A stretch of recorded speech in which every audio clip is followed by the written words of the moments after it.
moraré en tus atrios, Dios, como el árbol. Amados en Cristo, en el Mashiach, un saludo fraterno, un saludo de hermanos en Cristo, desde Quito, Ecuador, paralelo cero, desde la mitad del mundo, Centro de Adoración Bethlehem, Pastor David Sierra. El nivel de este mensaje es apostólico profético. Tengo el privilegio, pero la gran responsabilidad de compartir mensajes que no llenan espacios, sino de mensajes que son precisamente el pan de cada día. Por eso es Bethlehem, casa del pan.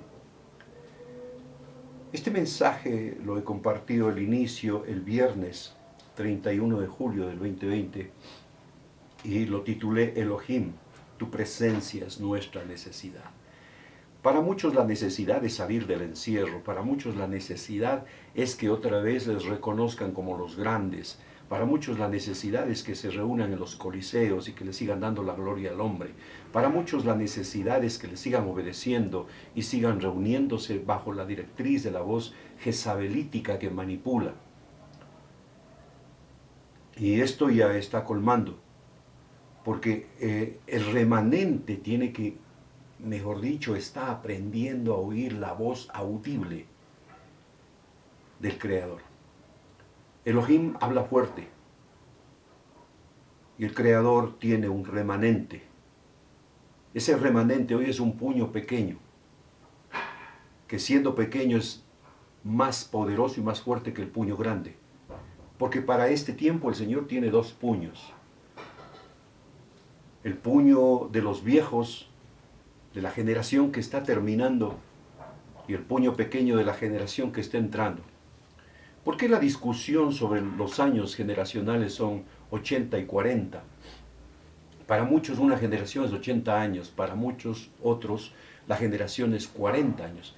Esto tiene validez para los dos, por cuanto una generación está escriturada, esta palabra no existe, pero está escrita, que vive 70 años y los más robustos 80. Es decir, una generación completa tiene un espacio de vida de 80 años, pero una generación se manifiesta en los 40 años, porque de los 40 para arriba es su manifestación. Entonces, hoy vamos a compartir la continuación del mensaje del viernes, Elohim, tu presencia es nuestra necesidad. Y el mensaje de hoy lo he titulado La presencia manifiesta de Elohim. Porque hay tres niveles de la presencia de Yahweh. La presencia del Shahan, del Shekinah y del Kabod. Estaremos hablando un poquito de cada uno de ellos, pero quiero hacer una introducción respecto de la presencia. El día viernes habíamos hablado que la presencia es testimonio, que la presencia legaliza. Y lo que el cuerpo de Cristo, la iglesia, perdió es el testimonio, porque perdió la presencia. Al participar con el sistema del mundo, al participar con los pecados del mundo, entonces el Espíritu no da testimonio de que está en el templo. Por eso el arca se llama el arca del testimonio. Hablábamos el viernes en el libro de Ruth 4:4. Dice, y yo decidí hacértelo saber y decirte que compres en presencia de los que están sentados. Esos ancianos que estaban en la presencia de la transacción se volvieron testigos. Pero la Escritura dice que nosotros somos testigos. ¿Pero testigos de qué? Testigos de que la presencia está aquí. De que nosotros somos los portadores de esa presencia. A veces andamos creyendo que la presencia está con nosotros y no está. Esto le pasó al pueblo de Israel. En otra ocasión el pueblo de Israel lo tomó la presencia de Dios como una estrategia. Llevaron el arca para que los enemigos mirando el arca tuvieran temor Y sí, todos los enemigos miraban el arca y tenían temor. Pero Israel no entendió que eso no era un amuleto, sino que el arca debía llevar el testimonio de el Creador, pero el testimonio de que el pueblo estaba en obediencia total a ese Creador.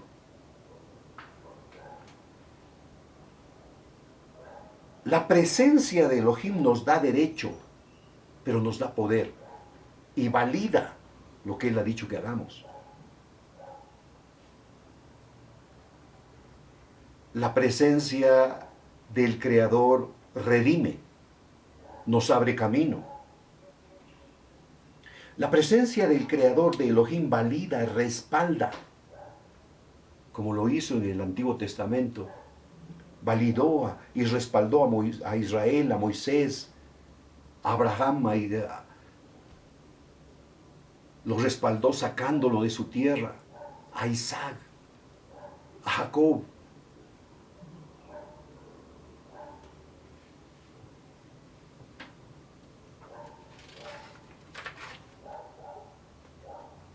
Números 10:35. Estoy haciendo un recuerdo del viernes para tomar y caminar en el mensaje de hoy.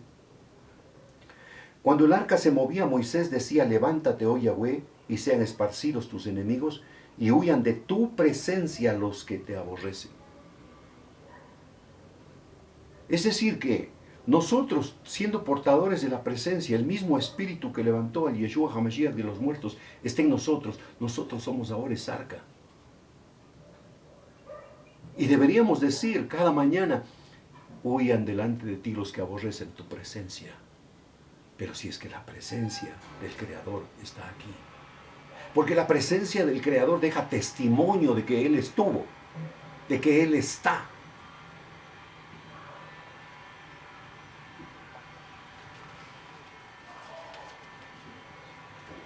Primera de Reyes 13:6. Entonces respondiendo el rey dijo al varón de Elohim: te pido que ruegues ante la presencia de Yahweh, tu Dios, y ores por mí para que mi mano me sea restaurada. Y el varón de Elohim oró a Yahweh, y la mano del rey fue restaurada y quedó como antes. Deja una señal de que está ahí la presencia. Qué tremenda responsabilidad de esta generación que somos nosotros, la generación de los Elías.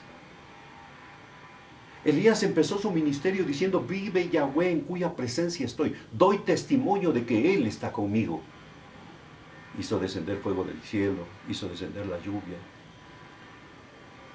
Liquidó a 850 falsos profetas de Baal y de Acera.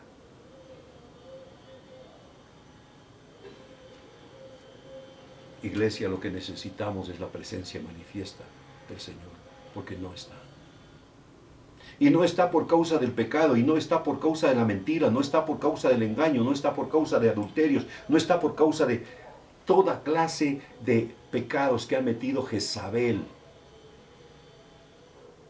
Si quieres hacer una lectura de lo que está pasando en ti, mira hacia afuera, porque ya está exteriorizado. El estado de la iglesia marca el estado de una nación. El estado de Israel era por el comportamiento de los hijos. Esto es un principio. Nada sucede hacia afuera si no se hace adentro. Nada es terrenal si primero no es espiritual.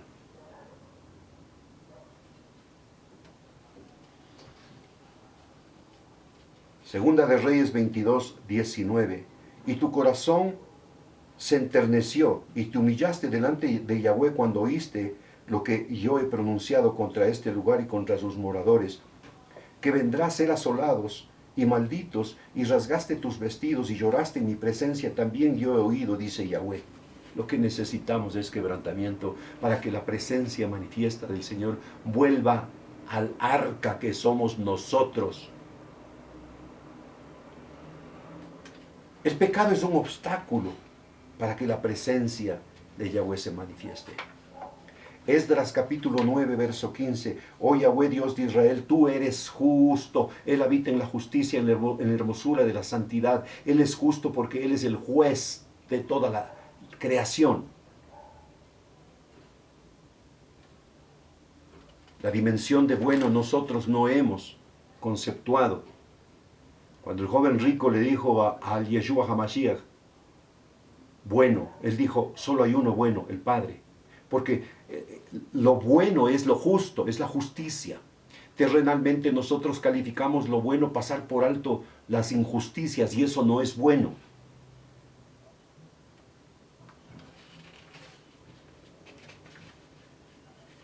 Queremos la victoria, queremos la justicia. Seamos nosotros justos con nosotros mismos y seamos justos con el entorno. Salmo 16:11. Me mostrarás la senda de la vida, en tu presencia y plenitud de gozo, delicias a tu diestra para siempre. Lo que necesitamos es la presencia, la presencia. Servir en su presencia.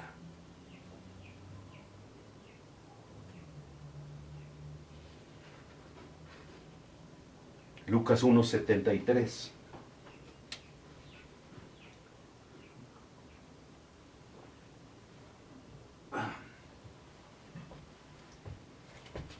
Lucas 1:73. Del juramento que hizo Abraham, nuestro padre, que nos había de conceder, que librados de nuestros enemigos sin temor le servíamos en santidad, en justicia delante de él todos nuestros días, y tú, niño profeta del Altísimo, serás llamado. Está hablando de Juan. Porque irás delante de la presencia del Señor para preparar sus caminos, para dar conocimiento de salvación a su pueblo. Al pueblo es salvación. A los siervos es obediencia. A los hijos es sometimiento para herencia. Para perdón de sus pecados, por la entrañable misericordia de nuestros hijos, de nuestro Yahweh, nuestro Elohim, con que nos visitó desde lo alto la aurora para dar luz a los que habitan en tinieblas y en sombra de muerte. Lo que necesitamos nosotros no, sí, es que se quiten las tinieblas, es que se quite la sentencia del encierro. Pero no habrá si es que no volvemos a la presencia del Todopoderoso.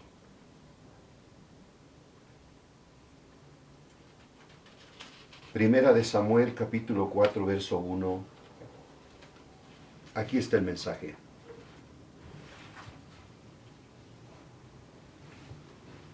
Voy a leer el Tanaj.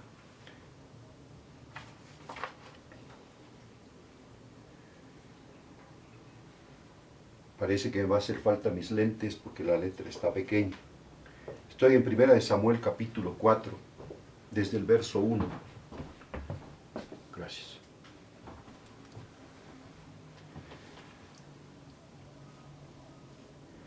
La palabra de Samuel llegó a todo el pueblo de Israel en aquellos días. Los israelitas salieron al frente de los filisteos y acamparon en Ebenezer. Hasta aquí Yahweh ayudó. Los filisteos que habían acampado en Afec se desplegaron con sus tropas para atacar a los israelíes. Se entabló la batalla y los filisteos derrotaron a los israelitas, matando en el campo a 4,000 de ellos. 4,000, gematría. El 4 es el comienzo de un hombre con el trino, pero también puede ser el fin del trino con un hombre.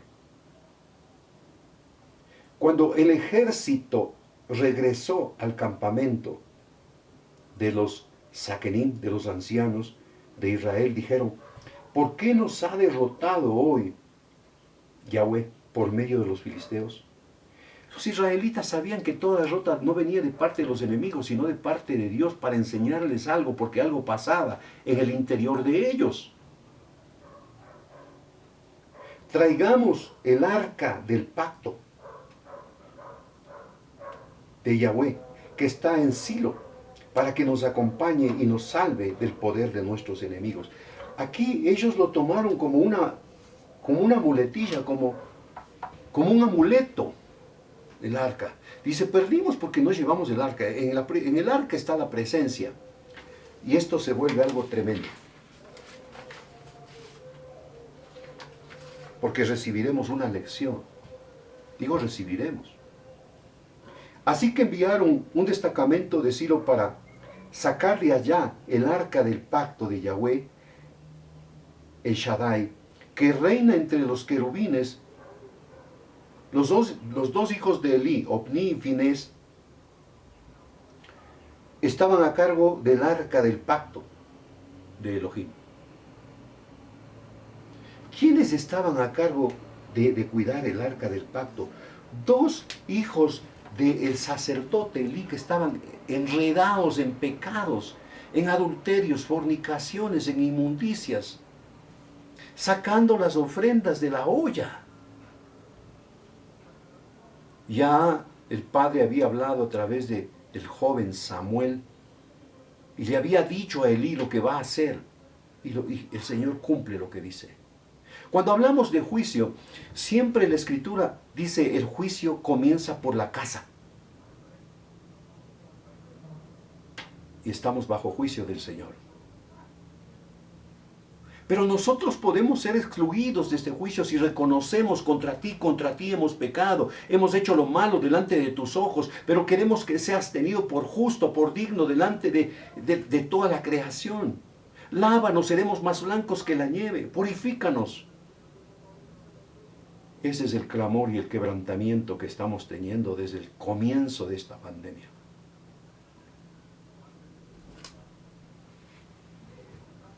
Cuando el arca llegó al campamento, los israelitas empezaron a gritar de tal manera que la tierra temblaba.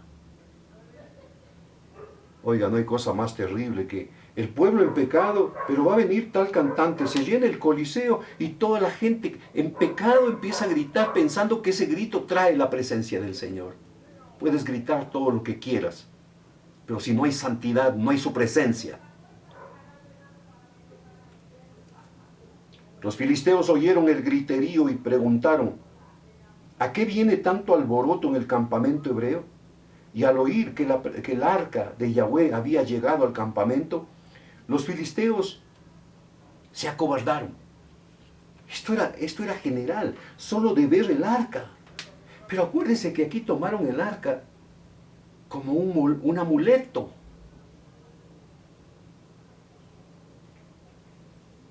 Y dijeron, Elohim ha entrado en el campamento, ay de nosotros que nunca nos ha pasado algo así.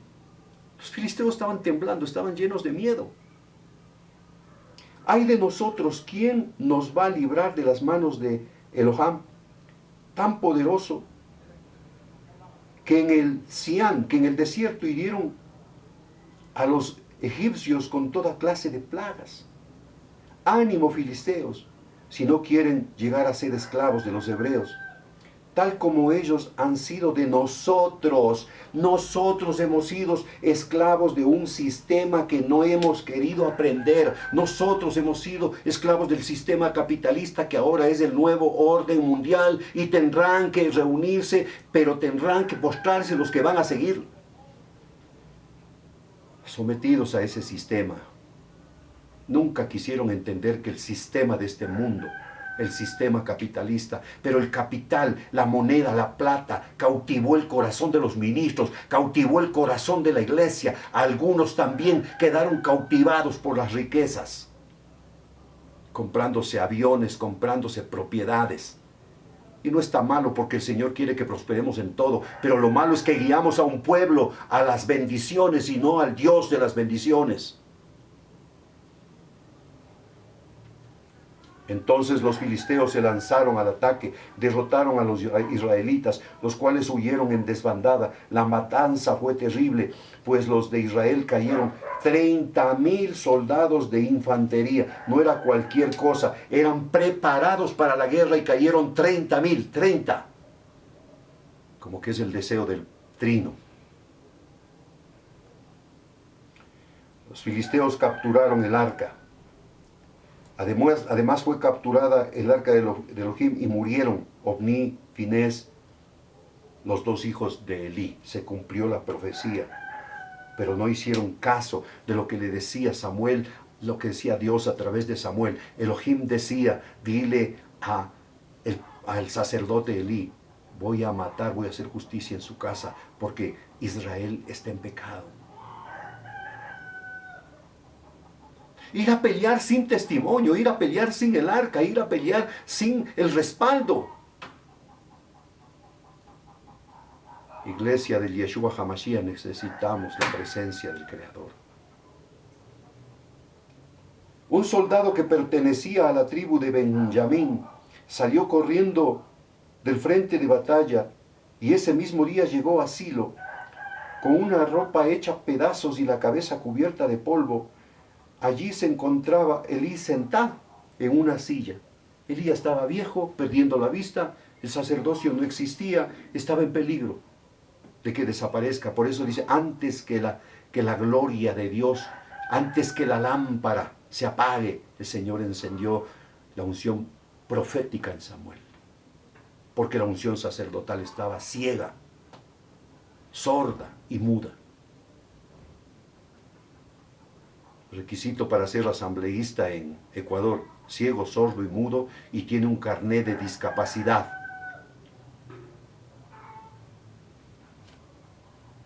Allí se encontraba Elí sentado en su silla, vigilando el camino, pues su corazón, le temblaba solo de pensar en el arca de Elohim. Cuando el soldado entró en el pueblo y contó lo que había sucedido, todos se pusieron a gritar. ¿A qué viene tanto alboroto?, preguntó Elí. Al oír el griterío, el hombre corrió para darle la noticia. Elí ya tenía 98 años. 9, juicio. 8, nuevo comienzo. El juicio del 2019 para un nuevo comienzo del 20, de la unidad. Todo un año pasé predicando. Pon en orden tu vida, pon en orden tu casa, pon en orden tus finanzas, pon en orden tu salud, pon en orden a tus hijos, pon en orden todo, pon en orden, porque si no viene el juicio. Y sus ojos no se movían, de modo que no podía ver. Sacerdocio ciego. Ciegos guiando a ciegos. Y no se dejan enseñar, porque según ellos lo saben todo. Vengo del frente de batalla, le dijo a Elí. Huí de las filas hoy mismo. ¿Qué pasó, hijo mío?, preguntó Elí. Los israelitas han huido ante los filisteos, respondió el mensajero. El ejército ha sufrido una derrota terrible. Además, tus 2 hijos, Ofni y Finés, han muerto, y el arca de Elohim ha sido capturada. ¡Qué tremendo! La gran pregunta es, ¿el poder de Dios metido en una caja en el arca fue tomada? ¿Pudo hacer esto el enemigo? No. Los filisteos no tomaron el arca se fue con ellos. ¿Podía el enemigo meterse en nosotros y sacar el espíritu que el Señor nos ha dado? No, es intocable. Pero el Señor se fue para hacer juicio. Porque si no escuchamos la voz del Señor, el juicio llega y estamos bajo juicio del Señor. Y todavía oigo mensajes de prosperidad. Y todavía oigo mensajes de sana. Este es el tiempo de un quebrantamiento. Este es el tiempo de reconocer nuestros pecados y seguirnos humillando delante del Señor para que la presencia manifiesta vuelva a casa. Solamente de oír mencionar el arca de Elohim, Elí se fue de espaldas, cayéndose de la silla junto a la puerta. Como era viejo y pesaba mucho, se rompió la nuca y murió. Durante 40 años había dirigido al pueblo de Israel. Dirigió una generación. Él tenía 80 años y dirigió a una generación. Por eso es que le digo, un presidente, un rey, para el Creador debe estar 40 años en autoridad, porque tendrá que dar respuesta de una generación, no de 4 años de gobierno. ¿Quién va a soportar 40 años de robo, de miseria, de engaño, de latrocinio? Nadie. Le va a tumbar, lo van a matar. Pero 10 años de servicio a los pobres, a los menesterosos, eso hace que el pueblo desee que regrese y que vuelva el temor de Yahweh. No estamos poniendo los ojos en los hombres, pero es fácil. La historia, la geografía nos permite a nosotros discernir la palabra. Conocer la historia, entender la geografía, solo así puedes discernir la palabra. Hay muchos que del libro de historia querrán romper las hojas de todos estos años. Muchos quisieron romper 10 años de historia en Ecuador y no lo van a poder hacer. No estoy hablando de 10 años de un movimiento político, estoy hablando de la mano del Señor sobre Ecuador, que lo levantó como pendón, lo levantó como expectativa. Iglesia, es tiempo de volver a la humillación para que la presencia del Padre vuelva a la casa.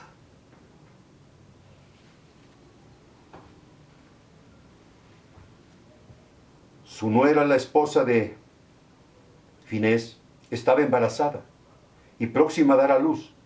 Cuando supo que el arca de Elohim había sido capturada y que tanto su suegro como su esposo habían muerto, le dieron dolores de parto y tuvo un alumbramiento difícil.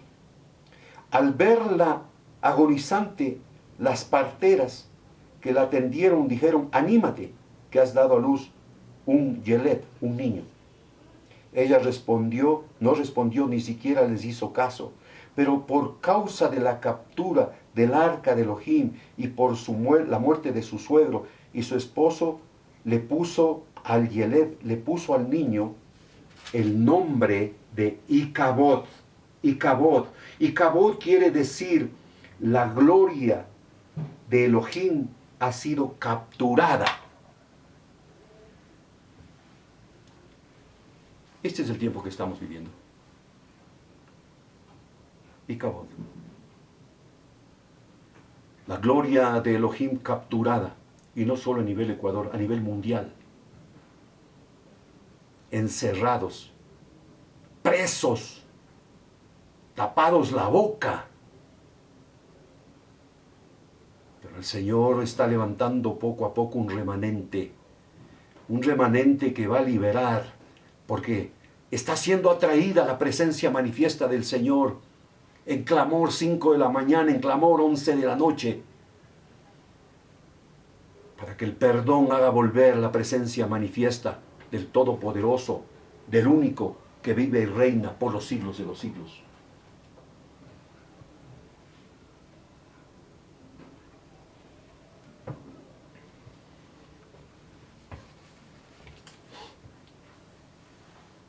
La presencia manifiesta de Elohim es lo que nosotros necesitamos, se llama Shahán.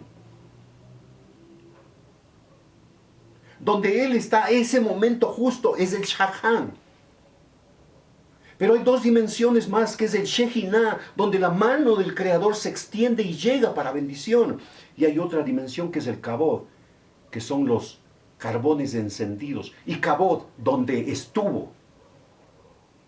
4 dimensiones, pero 3 de donde está. Dice en Primera de Reyes 8, 10, 11.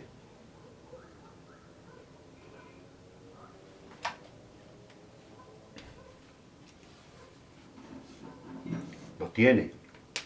Espero que esté leyendo.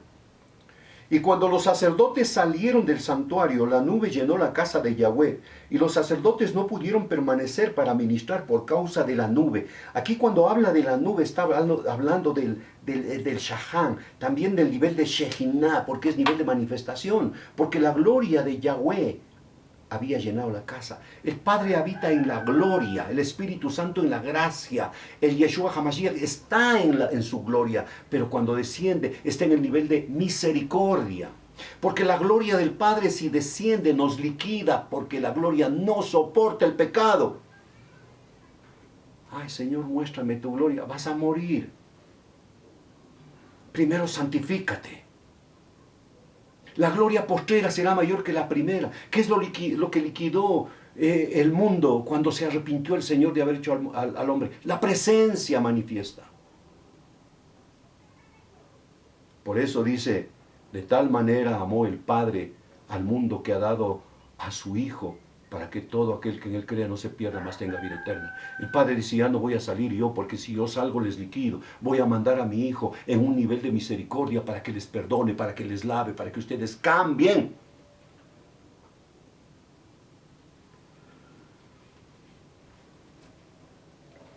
Éxodo 40:35.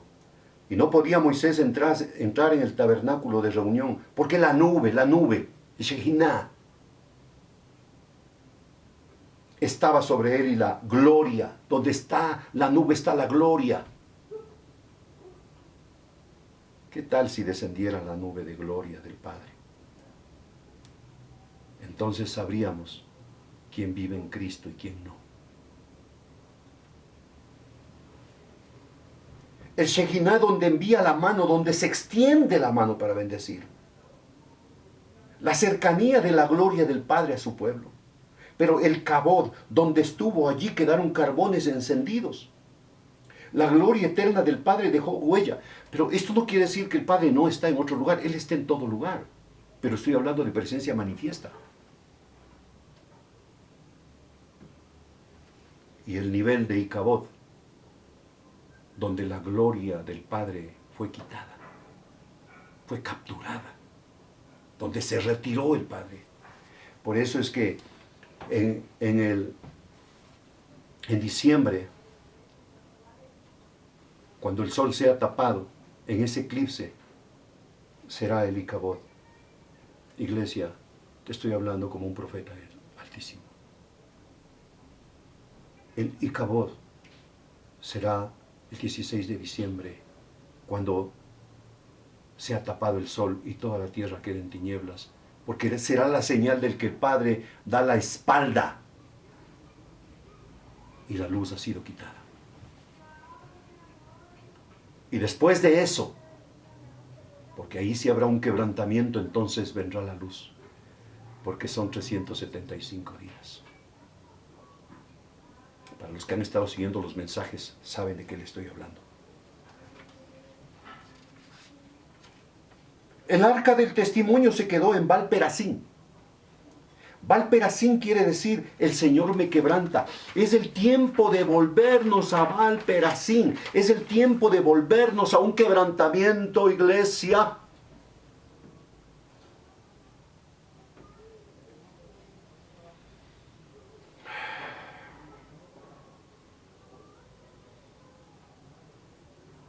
Dice en el libro de las Crónicas 16:37, y dejó allí delante del arca del pacto de Yahweh a Asaf y a sus hermanos, para que ministrasen de continuo delante del arca. Esto no se trata de pedirle perdón una vez a la semana, de hacer un ayuno al año. Esto no se trata de estar en ayuno todos los días. Esto se trata de estar en ministración continua, la presencia del Señor. Que todo lo que hagamos, lo hagamos como para Él. Para que Él dé testimonio de que está en nosotros.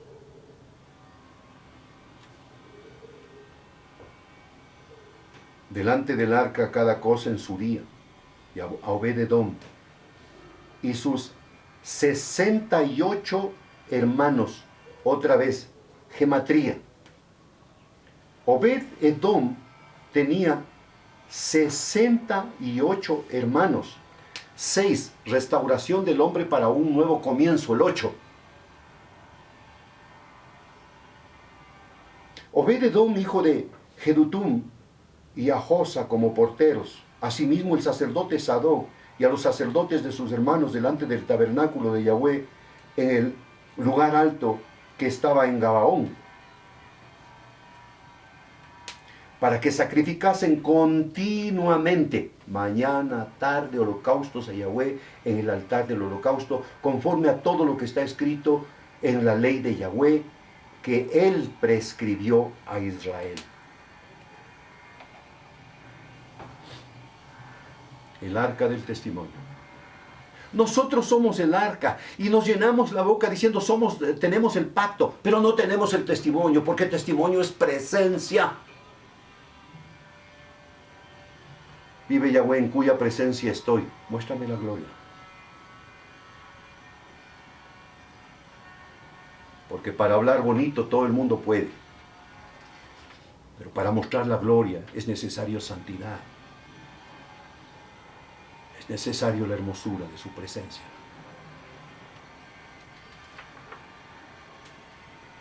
Éxodo 25:10.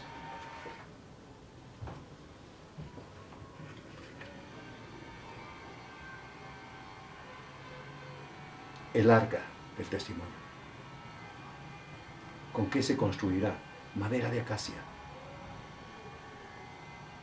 ¿Cómo se construirá? ¿Quién lo construirá? Las medidas. Tú no eres cualquier persona, tú estás hecho a la medida, porque tú eres el que contiene el mismo espíritu que levantó a Jesús de los muertos. Para restaurar el arca debemos saber quiénes somos.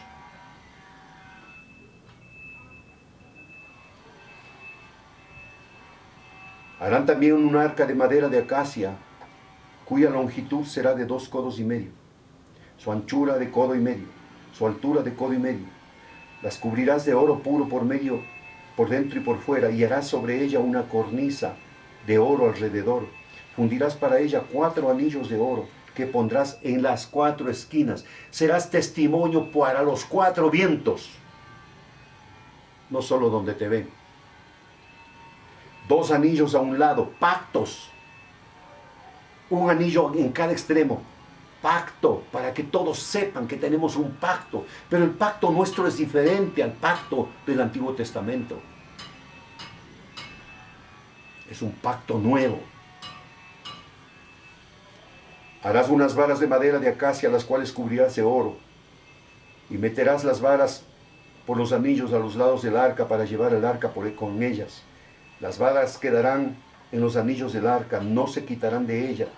Y pondrás en el arca del testimonio que yo te daré. Y harás un propiciatorio de oro fino, cuya longitud será de 2 codos y medio, y su anchura de codo y medio.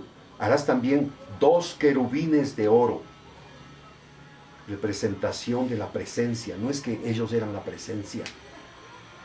Labrados a martillo los harás en los 2 extremos del propiciatorio. Harás pues un querubín al un extremo y un querubín al otro extremo. De una pieza con un propiciatorio harás los querubines con sus 2 extremos. Los querubines extenderán por encima las alas, cubriendo con las alas el propiciatorio, sus rostros el uno frente al otro. Testimonio. ¿Qué es un testimonio? ¿Qué dice el concepto? Dice, es la declaración o afirmación de algo. Es el término que proviene del latín testimonio y está vinculado a una demostración o evidencia. ¿Tienes el testimonio? Muéstrame. Y la veracidad de una cosa.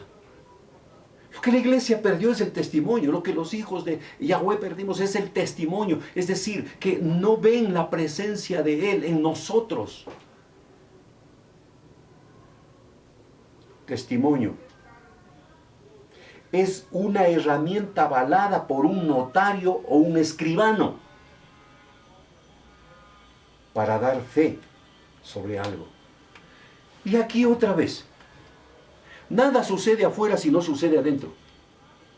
Los falsos testimonios de afuera, para dejar libres a los ladrones, a los sinvergüenzas, empezó falso testimonio adentro.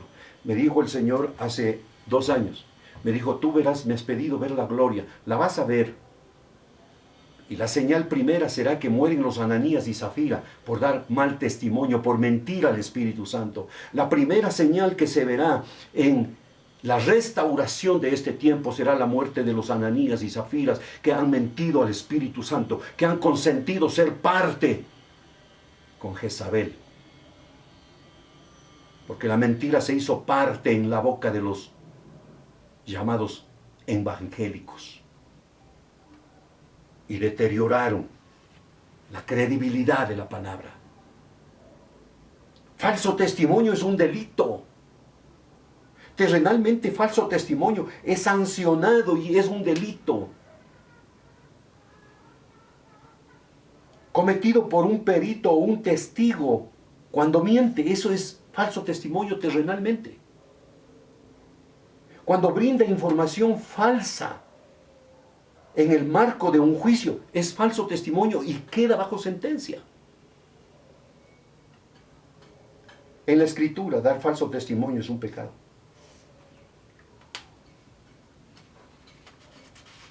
Así que mejor es tiempo de arrepentirnos. Es tiempo de quebrantamiento. No quiero gastar tanto este tema porque el martes vamos a continuar, pero tengo que decir algo más. Éxodo 20:16. No hablarás contra tu prójimo falso testimonio. Estoy hablándole la palabra del Señor. Testigo es el que vio, no el que oyó. El que oyó y habla es chismoso. El que vio es testigo. Y me seréis testigos en la Jerusalén. Yo no puedo ser testigo afuera de mi casa si no doy testimonio de que Él vive en mí, en mi casa. Esto es un orden, pero es una grande revelación, es un misterio. Decir voy a dar testimonio afuera, es decir, tengo la presencia del Padre dentro de mí. Y lo que yo diga, Él me va a respaldar, porque Él es el testigo de lo que voy a decir. Es tiempo de recuperar el arca, pero primero recuperar el testimonio. Porque el arca se llama el arca del testimonio. Mateo 5:33, y nos vamos a quedar hasta allí para no gastar tanto este tema, y continuaremos el martes. Además habéis oído que fue dicho a los antiguos, no perjurarás si no cumplirás al Señor tus juramentos. Perjurio, mentira. Iglesia del Señor, es tiempo de quebrantamiento, de humillación, Salmo 51, de día y de noche. Es tiempo de quebrantamiento y no pensar en estar saliendo, sino de aprovechar la intimidad con el Padre, para una reconciliación, para una restauración. El Señor nos ayude y nos bendiga. Un abrazo desde Quito, Ecuador, desde la mitad del mundo. Apóstol y profeta David Sierra, Centro de Adoración Betlehem. Bendiciones.